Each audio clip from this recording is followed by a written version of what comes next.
Kink Live at the Bing Lounge is presented by Intel. Please welcome to the Bing Lounge, Gregory, Alan, Isakov.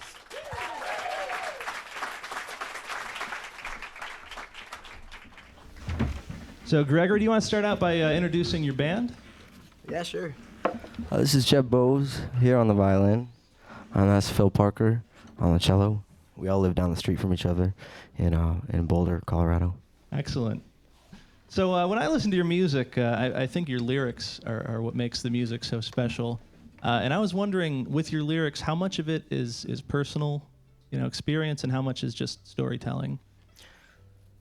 I mean, I think that the way that I write songs is sort of a mystery to me. I think a lot of times I don't really know what they're about when they're happening, But I really look up to writers like Townes Van Zandt or Bruce Springsteen, who can write like a great story song, and once in a while I'll go for that or try that out. But it's definitely not my natural way of writing, So you don't really go into it with an idea, you just kind of start writing and see what comes out? A lot of times I don't, no. Nice.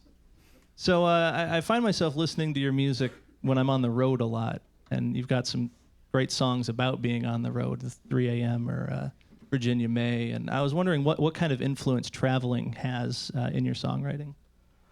I mean, I think a big influence, just sort of a sense of place is kind of it comes in, kind of creeps into the writing a lot. So,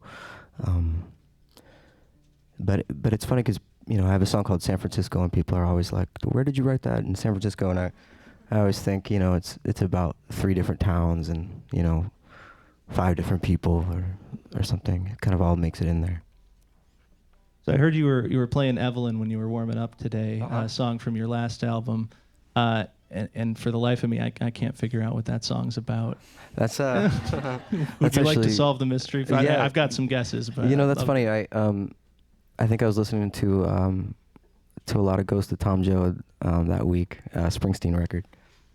But it's about a woman that lived upstairs from me for a long time, back home, and she was sort of like out there and just kind of a character, and she worked at the shop that was upstairs from my apartment. So she was kind of a stab at writing a story song, a character song. And then it turned into something. Yeah. So you're good friends with another Kink favorite, Brandy Carlisle. Yeah. I know that I saw you open for Brandy once. She came on stage and played with you, and cool. I was wondering kind of how that relationship started. We all played with her about 2 years ago, I guess. We started, was it?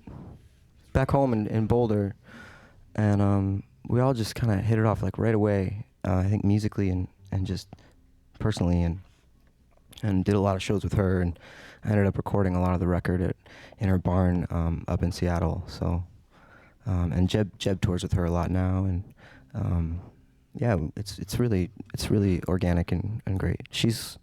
Her voice is just, she's an alien. I had my suspicions. So you've got a new album coming out in a couple months, and it doesn't really have a name. But what can you tell me about the new record? Phil? It's gestating, and it has been gestating for a while. Records take a long time for me, and I think it's not being not really being a perfectionist or anything. It's just kind of getting it to feel good. And I've noticed that we started in a studio, and now we've re-recorded it into my house, in my kitchen, part of it, and just kind of getting more space into the record, and just so it.